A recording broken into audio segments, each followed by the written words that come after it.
Alors on parle souvent des parlementaires, de leur train de vie, de leurs indemnités, mais sans savoir ce qu'il en est réellement. Et on s'arrête bien trop souvent simplement aux histoires d'indemnités, sans s'intéresser à ce qui gravite autour. Alors je me suis penché sur la question pour vous fournir des éléments en termes de chiffres et aussi de réflexion. Donc pour commencer, et ça commence à se savoir, les parlementaires touchent environ 11 500 € par mois. Là-dedans est compris en gros une indemnité de base de 5 400 € plus une indemnité IRFM de 6 100 €.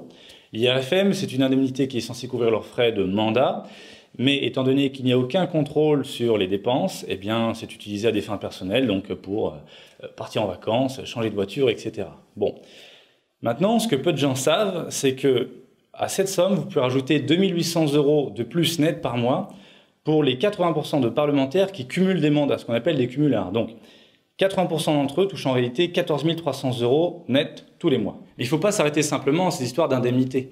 Ce qu'il faut savoir en plus, c'est que ces mêmes parlementaires s'accordent un régime de retraite qui est scandaleux, qui fait qu'en seulement un mandat, un député touchera au minimum 1 200 € de retraite par mois, et pour un sénateur, c'est 1 900 €. Et la réalité est encore plus indécente, puisqu'avec le jeu des réélections, la moyenne basse des retraites pour un député est en fait de 2 700 € par mois, et pour un sénateur, c'est carrément de 4 500 € par mois. Et tout cet argent, eh bien, il provient directement de nos poches, puisque leur caisse de retraite en fait, est financée à 88% par nos cotisations et sur simple décision de ces gens-là. Alors on atteint l'inadmissible quand on met en relation leur niveau de vie et les politiques qu'ils nous proposent. Par exemple, ces derniers temps, le débat sur la traque aux chômeurs revient souvent. Et les parlementaires, au nom de la lutte contre le déficit, proposent que l'on aille vérifier sur le compte des chômeurs qu'on ne leur donne pas de l'argent alors qu'ils ne chercheraient plutôt pas vraiment de travail. Alors que ces mêmes parlementaires sont payés pour un travail qu'ils ne font pas, et même pour un travail où ils ne sont pas, puisque 80% d'entre eux sont constamment absents au Parlement. C'est 80% d'absentéisme. Donc ce qui veut dire tout simplement qu'il y a 80% d'entre eux qui sont payés au minimum 11 500 € tous les mois pour un travail où ils ne sont pas et où ils forcément ne font rien. Certains sont tellement absents qu'on va jusqu'à parler d'emploi fictif. Et en ce qui les concerne, personne ne parle d'aller fouiller sur leur compte pour voir ce qui s'y passe. Dans le genre inadmissible, vous avez aussi les parlementaires qui votent en permanence pour l'allongement de la durée des cotisations retraite, l'allongement de la durée du travail jusqu'à la retraite, quoi.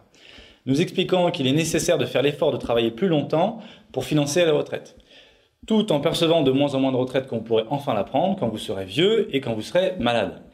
Mais repensez au régime de retraite qui s'accorde. Ces gens-là, en cotisant seulement 5 ou 6 ans, vont toucher plus de retraite, 2, 3, 4 fois plus de retraite que vous, qui auraient travaillé et qui auraient cotisé toute votre vie. Et je fais aussi une petite parenthèse sur les impôts, puisque à revenu égal, les parlementaires, les élus même en général, payent jusqu'à 2 fois moins d'impôts que nous. Donc on voit bien que tous ces éléments illustrent à quel point leur état d'esprit est incompatible avec la défense de l'intérêt général. Leur politique, c'est « faites ce que je dis, mais ne faites surtout pas ce que je fais ». Et il faudrait qu'on les laisse profiter d'un système qui ne profite qu'à eux, pendant que eux nous condamnent à la restriction et à la perte de nos avancées sociales. Maintenant, pour qu'il y ait une vraie justice sociale et que ce soit l'intérêt général qui soit défendu, il n'y a pas d'autre solution que de changer de système et d'avoir enfin une vraie démocratie. Donc c'est pour ça qu'on vous a fait cette vidéo, dans laquelle on explique dans les grandes lignes comment pourrait fonctionner une démocratie à l'échelle d'un pays comme la France.